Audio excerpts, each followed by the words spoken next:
সুপ্রিয় সাংবাদিক ভাইরা, আপনাদেরকে আন্তরিক শুভেচ্ছা জানাচ্ছি। আমরা আমাদের চলার পথে, আমাদের রাজনৈতিক কার্যক্রমের পথে নাটোরে আপনাদের সামনে মুখোমুখি হয়েছি দু চারটি কথা বলার জন্য। আপনারা শুনেছেন গত বুধবারের দিন সম্ভবত বড়াইগ্রাম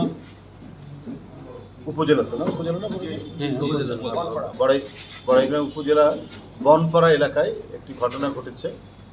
সেখানে একটি হিন্দু বাড়িতে ভাঙচুরের ঘটনা বা আক্রমণের ঘটনা আমরা ভিডিওতে ভাইরাল হতে দেখেছি এবং এটি সংবাদ মাধ্যমেও সংবাদ প্রকাশিত হয়েছে। এ বিষয়টি আমরা অবগত হওয়ার পর আমাদের দলের সম্মানিত ভারপ্রাপ্ত চেয়ারম্যান, গণমানুষের নেতা জনাব তারেক রহমান সাহেব, তিনি এটি দেখেছেন এবং দেখার পরে সরজমিনে বিষয়টি কি জানার জন্য আমাকে এবং আমার সাথে কেন্দ্রীয় নেতৃবৃন্দ যে আমার সাথে যারা এসছেন, আমরা তার নির্দেশে এখানে এসেছি। এখানে রয়েছেন আমাদের সহ অর্থনীতি বিষয়ক সম্পাদক, বিএনপি জাতীয় নির্বাহী কমিটির মাহমুদুর রহমান সুমন এবং আমাদের জাতীয় নির্বাহী কমিটির সদস্য মাহবুবুল ইসলাম উপস্থিত আছেন, আর আমাদের জেলার স্থানীয় নেতৃবৃন্দ এখানে উপস্থিত আছেন। আমাকে মূলত তিনি পাঠিয়েছেন ওই বড়াইগ্রাম উপজেলা দিয়ারপাড়া এই গ্রামে যে সংগঠিত ঘটনা, সেই ঘটনা কি ঘটেছে সেটি জানার জন্য। আমি বড়াইগ্রাম থানায় ওসির সাথে কথা বলেছি, ওসিও আমাকে অবহিত করেছেন ঘটনাটি। আমরা সেখান থেকে জেনে তারপরে দিয়ার গ্রামে সেই পরিবার, যে পরিবারের উপর আক্রমণ হয়েছে, সেই পরিবারের সদস্য যারা, বিশেষ করে মুরব্বী মানুষ, তার সাথেও কথা বলেছি। অর্থাৎ যার উপরে আক্রমণ হয়েছে তার মার সাথে আমি কথা বলে এসেছি। যেহেতু এটি একটি হিন্দু পরিবার এবং এই ধরনের আক্রমণ, এটা আমাদের সমাজে দীর্ঘদিনের একত্রে বসবাসের যে জায়গা, সেটাকে আঘাত করার সুযোগ অনেকে নিবে, সুযোগ সন্ধানীরা অনেকে নিবে। এখানে এটি রাজনৈতিক বিষয় কিনা এগুলো কেউ দেখবে না, কিন্তু যেহেতু এই ধরনের একটা ঘটনা ঘটেছে, সেই হেতু ভারপ্রাপ্ত চেয়ারম্যান জনাব তারেক রহমান আমাদের পাঠিয়েছেন বিষয়টি জানাতে। আমাদের বক্তব্য হচ্ছে দলের পক্ষ থেকে এবং আমাদের দলের নেতা জনাব তারেক রহমান 5ই আগস্টের পর থেকে তার যে নির্দেশনা এবং নেতাকর্মীদেরকে সংহত থাকা এবং অত্যন্ত দায়িত্বশীল ভূমিকা পালন করার ক্ষেত্রে যে নির্দেশনাগুলো দিচ্ছে, যে আদেশগুলো দিচ্ছেন, সেটির ব্যতিক্রম কিনা আমরা সেটাও দেখতে এসেছি। আমরা বারবার বলে এসেছি এবং আমাদের নেতা জনাব তারেক রহমান বারবার বলেছেন যে কেউ যেন হাতে আইন তুলে না নেয়। সেই ব্যক্তি যদি অপরাধী হয়, এটা আইনের মাধ্যমে আমরা সেটিকে আইনে সোপর্দ করব, কিন্তু নিজেরা এখানে কোনো অপরাধীর ভূমিকা পালন করব না। যে ছেলেটির উপর আক্রমণ হয়েছে, সে, আমি ওখানে যেটা শুনেছি, সে সাবেক যে সরকার, ফ্যাসিবাদী সরকার, সেই সরকারের তাদের ছাত্র সংগঠন সে করত, এগুলো শুনেছি। কিন্তু তাকে বাসা থেকে তুলে নিয়ে আঘাত করার, এটা তো মানে বেআইনি কাজ, সন্ত্রাসী কাজ, এটা তো হতে পারে না। আমরা তো সেই দল করি না। কারণ আপনারা দেখেছেন ইতিমধ্যে সারা বাংলাদেশে বিএনপির নামে এবং বিএনপির নামধারী বা বিএনপির কিছু কিছু নেতাকর্মীরা তারা যে সভ্য আচরণ বৃদ্ধি এবং সাংগঠনিক শৃঙ্খলা বৃদ্ধি কাজ করেছে। এরকম প্রায় 700-800 নেতাকর্মীকে বিএনপি সহ বিএনপির যে অঙ্গ সংগঠন, যুবদল, স্বেচ্ছাসেবক দল, ছাত্র দল এবং আরও যে সমস্ত অঙ্গ সংগঠন আছে, সেখান থেকে বহিষ্কার করা হয়েছে, কারো পদ স্থগিত করা হয়েছে, কাউকে শোকজ করা হয়েছে, কাউকে অব্যাহতি প্রদান করা হয়েছে। এই শাস্তিমূলক ব্যবস্থাগুলো করা হয়েছে যাতে দলের কোনো নেতাকর্মী উচ্ছৃঙ্খল কোনো আচরণ করতে না পারে। আমরা জাতীয়তাবাদী রাজনীতি করি এবং আমরা বহুদলীয় গণতন্ত্রে বিশ্বাস করি। গণতন্ত্র মানেই হচ্ছে সহ অবস্থান, গণতন্ত্র মানেই হচ্ছে পরস্পরের প্রতি শুভেচ্ছাবোধ। আমরা একে অপরের সাথে দ্বিমত থাকতে পারি, কিন্তু আমাদের মত প্রকাশের স্বাধীনতা নিশ্চিত করা হচ্ছে গণতান্ত্রিক কর্মীর সবচেয়ে বড় দায়িত্ব। বিএনপি এটাতে অত্যন্ত গভীরভাবে বিশ্বাস করে।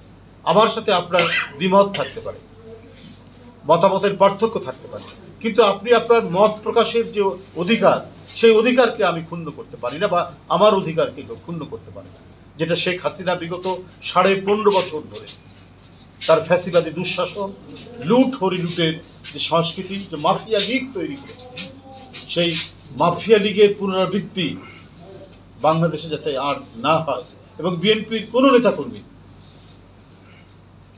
সংগঠন বিরোধী কোনো কার্যকলাপ এবং সভ্যতা এবং সুরুচির বাইরে যদি কোনো কার্যকলাপ করে, তাহলে তার বিরুদ্ধে ব্যবস্থা গ্রহণ করা হবে। তারা যেন সেই ফ্যাসিবাদের আচরণের পুনরাবৃত্তি না হয়।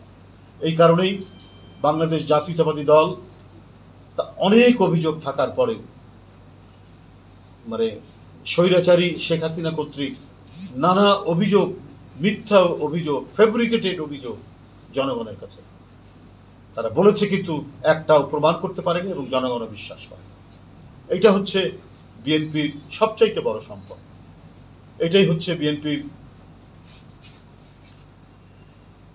সবচাইতে বড় দায়িত্বের যে পরিচয় দিয়েছে।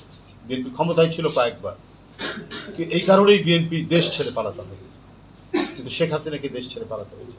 সে যদি সৎ থাকতো, তাহলে সে তার বিবেক দিয়ে, যে না আমি যে যাই অভিযোগ করি আমি অসৎ, সে দেশে থেকে যেতে পারত। দেশনেত্রী বেগম খালেদা জিয়াকে দেশ থেকে কখনোই বিতাড়িত করা যায়নি। তিনি বলেছেন, বারবার বলেছেন, যে আমার ঠিকানা হচ্ছে বাংলাদেশের মৃত্তিকা, বাংলাদেশের মাটি এবং বাংলাদেশ। এই কারণে দেখেন মঈনুদ্দিন, ফখরুদ্দিনরা কত চেষ্টা করেছে, শেখ হাসিনা কত চেষ্টা করেছে। উনি যদি দেশ ছেড়ে চলে যেতেন, তার নামে হয়তো মামলাও দিত না, কিন্তু তাকে নানাভাবে শারীরিক মানসিকভাবে পর্যুদস্ত করার জন্য এহেন অত্যাচার নিপীড়ন নাই যেটা দেশনেত্রী বেগম খালেদা জিয়ার উপর আরোপ করা হয়। দেশনায়ক তারেক রহমানের বিরুদ্ধে মিথ্যা মামলা, মিথ্যা কুরুচিপূর্ণ কথাবার্তা কত বলা হয়েছে, পরবর্তী পর্যায়ে সবশেষে মিথ্যা মামলায় তাকে সাজা দেওয়া হয়েছে। তারপরেও আপনারা দেখেছেন যে কখনোই তারা কুরুচিপূর্ণ বা অসত্য কথা বলে মানুষের কাছে বিভ্রান্তি তৈরি করার চেষ্টা করে। যা সত্য, যা শুধু বিএনপি নয়, আন্তর্জাতিক যারা পর্যবেক্ষক, আন্তর্জাতিক গণমাধ্যম, শেখ হাসিনার আইন শৃঙ্খলা বাহিনী, ক্ষমতাশালী লোকরা যারা নানাভাবে শেখ হাসিনার আমলে লুট করেছে, হরি লুট করেছে, হাজার হাজার কোটি টাকা পাচার করেছে, রেন্টাল, কুইক রেন্টালের নামে যারা বিদ্যুৎ কেন্দ্র স্থাপন করেছে, এবং বিদ্যুৎ উৎপাদন না করেও শুধুমাত্র বসিয়ে বসিয়ে তাদেরকে টাকা দেওয়া হয়েছে, বিদ্যুৎ উৎপাদন না করার পরেও এই কাজগুলো করা হয়েছে। কারণ এগুলোর মধ্যে যারা জড়িত তারা প্রত্যেকেই হচ্ছে শেখ হাসিনার লোক, ঘনিষ্ঠ লোক, শেখ হাসিনার আত্মীয় স্বজন, না হলে তার দলের ঘনিষ্ঠ লোক। শুধুমাত্র তাদেরকে টাকা পাচার করার জন্য এই সমস্ত কাজগুলো করা হয়েছে। বাংলাদেশ ব্যাংক থেকে 800 কোটি টাকা উধাও হয়ে গেল। সোনালী ব্যাংক, বেসিক ব্যাংক, রূপালী ব্যাংক, একটার পর একটা আর্থিক প্রতিষ্ঠান ধসিয়ে দেওয়া হলো। আজকে ব্যাংকে কোনো এতই তারল্য সংকট যে মানুষ যে গচ্ছিত টাকা রেখেছে সেখান থেকে মানুষ চাওয়া মাত্র তাকে টাকা দিতে পারছে, এমন পরিস্থিতি তৈরি করেছে। একটা শিশু বাচ্চার উপর ঋণ রেখে গেছে 1-1.5 লক্ষ টাকার মতো শেখ হাসিনা। তো সেই দুঃশাসন এখানে যাতে পুনরাবৃত্তি না হয়, আবার দেশটাকে ধীরে ধীরে যখন গড়ে ওঠার প্রক্রিয়া না হয়েছে এবং এটি গণতন্ত্রের পথে যে যাত্রা শুরু হচ্ছে, সেটাকে কেউ যাতে ব্যাহত করতে না পারে, এটাই হচ্ছে বাংলাদেশ জাতীয়তাবাদী দল বিএনপির লক্ষ্য, এটাই হচ্ছে দেশনেত্রী বেগম খালেদা জিয়ার লক্ষ্য, এটাই হচ্ছে বিএনপির ভারপ্রাপ্ত চেয়ারম্যান জনাব তারেক রহমানের অঙ্গীকার। এটা নিয়েই তিনি কাজ করছেন। দেখুন, তার নিজের জন্মদিন তিনি পালিত হতে দেন, একটা মিলাদ মাহফিলও আমরা করিনি, যে এটা নিয়ে নানা ধরনের অনেকে হয়তো উনি জানেন না, আমরাও জানি না, কেউ বাড়াবাড়ি করে, কিন্তু উনি সেটা করতে দেননি। উনি একের পর এক যেখানেই দেখেছেন যে বিএনপির নামে বা বিএনপির কোনো নেতা কোথাও দখল, কোথাও চাঁদাবাজি, কোথাও কাউকে আটক করেছে, সেটা সাথে সাথেই তার বিরুদ্ধে ব্যবস্থা নিয়েছে। যদি কি 15-15.5 বছরের তো ভয়াবহ জুলুম হয়েছে, বিএনপির নেতাকর্মীরা বাড়িতে থাকতে পারে, এই নাটোরেই আমাদেরকে প্রাণ হাতে নিয়ে আসতে হয়েছে। এক ভয়ঙ্কর দুর্বৃত্তপরায়ণ এমপি, তার যে দৌরাত্ম্য, রাজশাহীতে প্রোগ্রামে যাচ্ছে, নাটোরে আমাদের বাস আটকে এমন তাদেরকে আঘাত করা হয়েছে যে অনেকে এখনো পঙ্গুত্ব বরণ করেছে। শহীদুল ইসলাম বাচ্চু ভাই আমাদের একজন সিনিয়র নেতা এই এলাকার, এই উত্তরাঞ্চলে, একবারে আমাদের সেই ছাত্র জীবন থেকে, আমরা যখন রাজশাহী ইউনিভার্সিটিতে পড়ি তখন থেকেই আমরা বাচ্চু ভাইকে একজন ভালো বক্তা হিসেবে দেখতাম। আমরা কখনোই এর আগে যখনই দলে দলে হয়তো সংঘর্ষ হয়েছে, কিন্তু একটা এলাকার যিনি সিনিয়র নেতা তার গায়ে কেউ হাত দিত না। এদের কোনো বিবেক ছিল না, এদের কোনো মানবতা ছিল না। শিমুল নামের এক এমপি, তার দৌরাত্ম্য, তার বিভীষিকা, তার যে রক্ত ঝরানো যে এখানকার যে রাজনীতি, এটা তো কেউ ভুলে যায়নি। বাচ্চু ভাইয়ের মতো মানুষকে ক্ষতবিক্ষত করে তাকে ঢাকায় দীর্ঘদিন তাকে চিকিৎসা করাতে, সেই রক্ত ঝরানো রাজনীতি যেন পুনরাবৃত্তি না, সেটা আমাদের দেখতে হবে। এই বার্তা নিয়েই আজকে এখানে আসা। আমি বড়াইগ্রাম থানার ওসিকে বলে এসেছি, যে এর মধ্যে দায়ী তাদের নামে আজকেই আপনি মামলা করবেন।